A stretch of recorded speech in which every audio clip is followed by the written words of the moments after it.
जय हिंद आप सभी को। आप सभी का हमारे YouTube चैनल पर बहुत बहुत स्वागत है।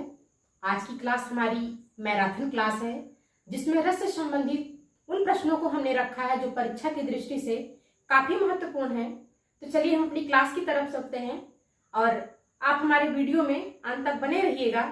उम्मीद है कि आपको प्रश्नों की श्रृंखला पसंद आएगी। तो चलिए देखते हैं। हमारा पहला क्वेश्चन है कि रस का शाब्दिक अर्थ क्या होता है। तो रस का जो शाब्दिक अर्थ क्या होता है, प्रेम होता है कि आनंद होता है कि श्रृंगार होता है या रति होता है।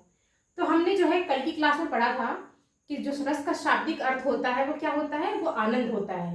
यानी कविता को लिखने में और सुनने में जो आनंद की अनुभूति होती है वो क्या कहलाता है, वो रस कहलाता है। इसमें हमारा कौन सा ऑप्शन सही है, इसमें हमारा दूसरा ऑप्शन सही है। हमारा दूसरा क्वेश्चन है रस कितने प्रकार के होते हैं। 8 प्रकार के होते हैं कि 9 प्रकार के कि 7 प्रकार के या 5 प्रकार के। तो इसमें देखिए, इसमें कई क्वेश्चन बनते हैं। भरत मुनि के अनुसार अगर पूछा जाएगा तो रसों की संख्या कितनी मानी जाएगी, 8। और वैसे अगर पेपर में पूछा जाए कि रस कितने प्रकार के होते हैं तो रस 9 प्रकार के होते हैं। और अगर ये पूछा जाए कि रसों की कुल संख्या कितनी है तो रसों की कुल संख्या 11 मानी गई है, जिसमें बाद में भक्ति रस और वात्सल्य रस को जोड़ दिया गया था। तो अगर कुल संख्या की बात आएगी तो 11 लगाएंगे। और रस कितने प्रकार के होते हैं तो फिर आप क्या लगाएंगे, 9 लगाएंगे।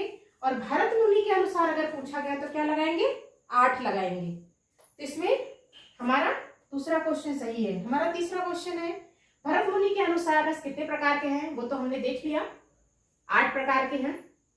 रस के कितने भाग हैं, 3 भाग हैं कि 4 भाग हैं, 5 या 6। तो हम लोगों ने पढ़ा था कि रस के जो है 4 भाग या अवयव हैं और ये क्वेश्चन पीजीटी में पूछा भी गया था। तो रस के 4 भाग हैं, कौन कौन से, संचारी भाव, विभाव, अनुभाव और स्थायी भाव, 4 हैं। इसमें हमारा कौन सा ऑप्शन सही हो गया, हमारा दूसरा ऑप्शन सही हो गया।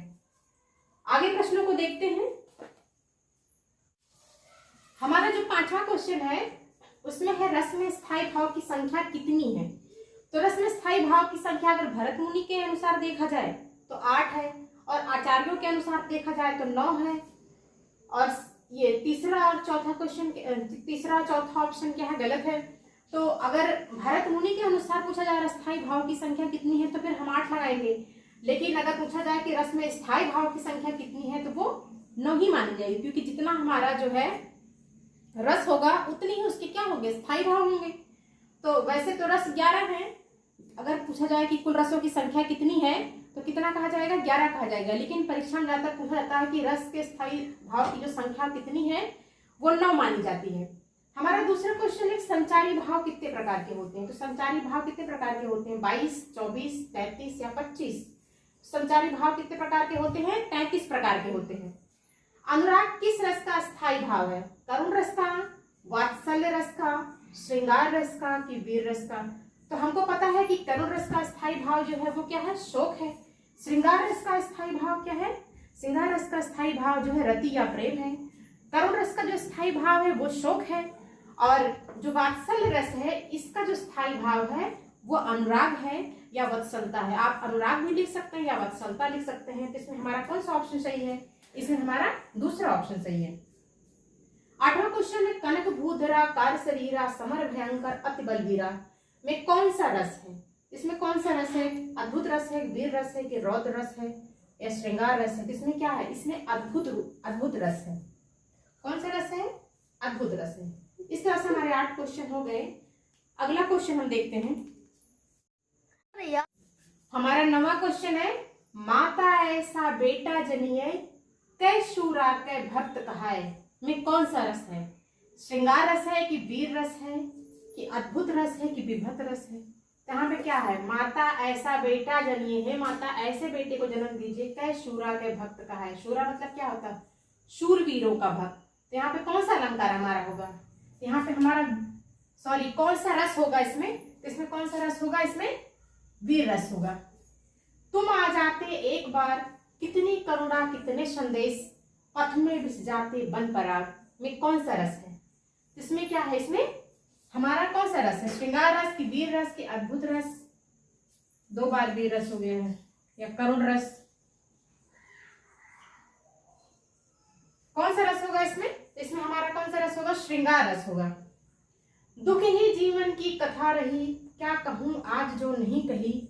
इसको हमने पढ़ाया भी है। इसमें कौन सा रस है? तरुण रस है कि वीर रस है, श्रृंगार रस है कि अद्भुत रस है? इसमें देखने से क्या लग रहा है कि इसमें क्या है, एक करुण जो है बातें कही गई है कि दुख ही जीवन की कथा रही, क्या कहूं आज जो नहीं कही। इसमें कौन सा रस है? करुण रस है। 11 क्वेश्चन कंप्लीट हो गए हैं। नेक्स्ट क्वेश्चन देखते हैं।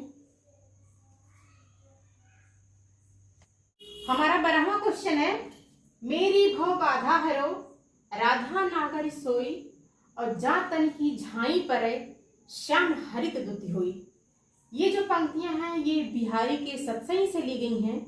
उसमें है, मेरी भव बाधा हरो राधा नागर सोई, हे राधा के नागर मेरी भव बाधा, मेरा दुख हरो, जा तन की झाई परे, जिसके तन के झाई पड़ने से, मतलब जिसके परछाई पड़ने से श्याम हरित दुति हो। मतलब इसमें क्या है, भक्ति में लीन हो जाने की बात कही गई है। इसमें कौन सा रस हो जाएगा? इसमें हमारा जो है भक्ति रस होगा। हमारा पहला वाला ऑप्शन इसमें क्या है, श्याम हरित दुत होए का मतलब क्या होता है कि मैं आपकी जो है आश्रय में रह करके मैं आप में क्या हो जाऊं, रम जाऊं। इसमें जो है क्या होगा, यहाँ से भक्ति रस होगा। वीरों का कैसा हो बसंत में कौन सा रस है? वीर रस है, श्रृंगार रस है, भक्ति रस है, अद्भुत रस है। इसको हमने जब आपको हमने रस पढ़ाया तो उसमें मैंने ये उदाहरण दिया भी है कि वीरों का कैसा हो बसंत में कौन सा रस है? इसमें वीर रस है। मेरे तो गिरधर गोपाल दूसरों ना कोई, जाके सिर पे मोर मुकुट मेरो पति सोई। इसमें कौन सा होगा? इसमें भी क्या होगा? श्रृंगार रस होगा। इसको भी हमने जो है उदाहरण जब रस पढ़ाए हैं तो उसमें इस उदाहरण को हमने जो है रखा हुआ है। जय गिरि चरण देई हनुमंता, चले सुगा पाताल तुरंता। ये चौपाइयां जो है रामचरितमानस के सुंदरकांड से ली गई हैं। इसमें कहा गया जय गिरि चरण देई हनुमंता, मतलब हनुमान जी ने जिस जिस पर्वत पे अपने पैर को रखा, चले सुगा पाताल तुरंता, वो तुरंत क्या हुआ? पाताल लोक में चला गया। तो इसमें कौन सा रस होगा? वीर रस होगा कि अद्भुत रस होगा, करुण रस होगा या हास रस होगा? इसमें क्या है, ये अपने आप में एक अद्भुत है। इसमें हमारा कौन सा होगा? इसमें अद्भुत रस होगा। इस तरह से हमारे 15 क्वेश्चन कंप्लीट हो गए। इसको आप नोट कर लीजिए। आगे भी कुछ प्रश्न हैं जो परीक्षा की दृष्टि से बहुत महत्वपूर्ण है, उनको भी हम देख लेते हैं। हमारा 16वां क्वेश्चन है, अस्त ही रघुपति चाप चढ़ावा, यह मत लक्ष्मण के मन भावा, सम ध्यान प्रभु पिसी कराला, उठी उदध उर अंतर ज्वाला। इसमें कौन सा रस है? इसमें वीर रस है कि रौद्र रस है, श्रृंगार रस है कि अद्भुत रस है? तो इस प्रसंग का वर्णन उस समय का है जब सीता स्वयंवर हो रहा था, उस समय का है। अस्त ही रघुपति चाप चढ़ावा, यह मत लक्ष्मण के मन भावा, सम ध्यान प्रभु पिसी कराला, उठी उदध उर अंतर ज्वाला। तो यहाँ पर क्या होता है, राम के क्रोध का वर्णन किया गया है इसमें हमारा क्या होगा? रौद्र रस होगा, क्योंकि रौद्र रस का जो स्थायी भाव होता है वो क्या होता है? क्रोध होता है। 17वां क्वेश्चन है, भक्ति रस का स्थायी भाव क्या है? प्रेम है, देवरति, ईश्वरीय अनुराग, भक्ति, भक्त, शोक, निर्वेद। इसमें भक्ति रस का जो स्थायी भाव है वो कई जगह कई तरह का दिया हुआ है। आपको देवरति मिलेगा, ईश्वरी अनुराग मिलेगा, ईश्वरी वात्सल्य भी मिलेगा, भक्त मिलेगा। इस तरह से जो है भक्ति रस के कई सारे जो है स्थायी भाव बताए गए हैं। तो मैंने उनको रख दिया इसमें जो ज़्यादातर पूछे जाते हैं, ज़्यादातर आपको किताबों में मिलेंगे। तो इसमें क्या है, हमारा दूसरा ऑप्शन सही है, देवरति, ईश्वरी अनुराग, भक्त। अगर इस तरह का कोई आता है इस ऑप्शन में से आप उसको लगा सकते हैं। 18वां क्वेश्चन है, करुण रस का स्थायी भाव क्या है? शोक है, क्रोध है, निर्वेद है कि हास्य है? तो हमको पता है करुण रस का स्थायी भाव क्या है? शोक है, क्योंकि क्रोध जो है वो रौद्र रस का है, निर्वेद जो है वो शांत रस का है, और हास या हंसी किसका है? हास्य रस का है। ये क्या होगा? हास होगा, हास, हास या हंसी। ये क्या है हमारा? हास्य रस का है।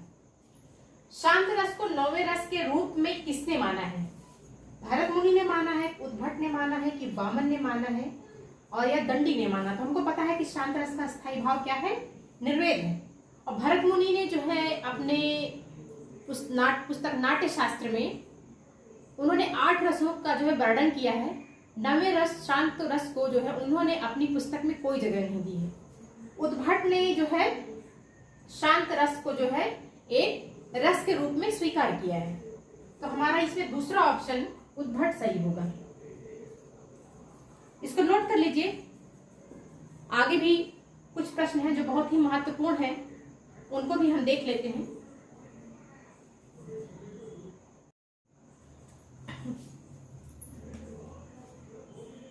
हमारा 20वां क्वेश्चन है, भरत मुनि की पुस्तक का नाम क्या है, जो कि परीक्षाओं में बहुत बार पूछा गया है और ये बहुत ही महत्वपूर्ण प्रश्न है। नाट्यशास्त्र रघुवंश का विज्ञान शाकुंतलम की किरातार्जुनीय। तो भरत मुनि की जो पुस्तक का नाम है कौन सा है? नाट्यशास्त्र है। भरत मुनि ने अपनी पुस्तक नाट्यशास्त्र में रस का वर्णन किस अध्याय में किया है? तो वो हमने आपको पढ़ाया था कि भरत मुनि ने जो है अपनी पुस्तक नाट्यशास्त्र में जो रस का वर्णन किया है वो कौन से अध्याय में किया है? वो 6ठे अध्याय में उन्होंने किया था।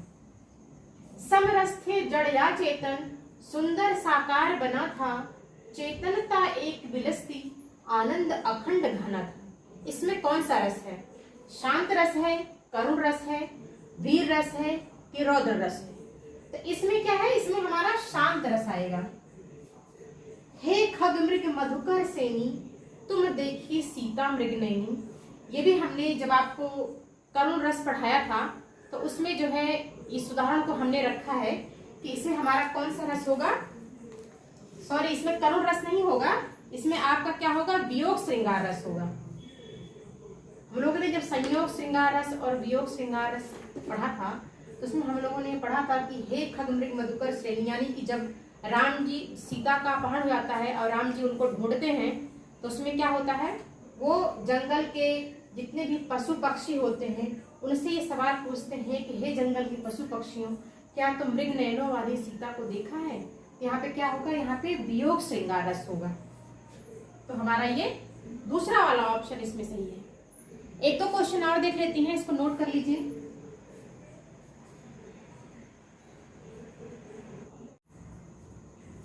हमारा 24वां क्वेश्चन है, आचार्य भरत मुनि ने अपनी पुस्तक में रस के किस अंग का वर्णन नहीं किया है? स्थायी भाव का, विभाव का, अनुभाव का या संचारी भाव का?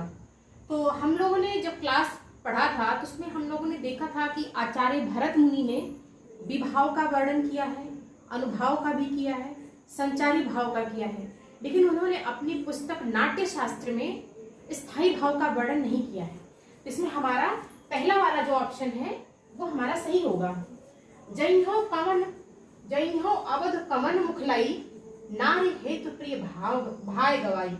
ये उस समय का वर्णन है जब राम को जो है युद्ध में, जब लक्ष्मण का युद्ध हो रहा था, रावण का और लक्ष्मण का। तो लक्ष्मण को जो है जब वहां धनुष बाण लग गया था तो वो मूर्छित हो गए थे। उस समय राम जो है बहुत ही ज्यादा दुखी होते हैं।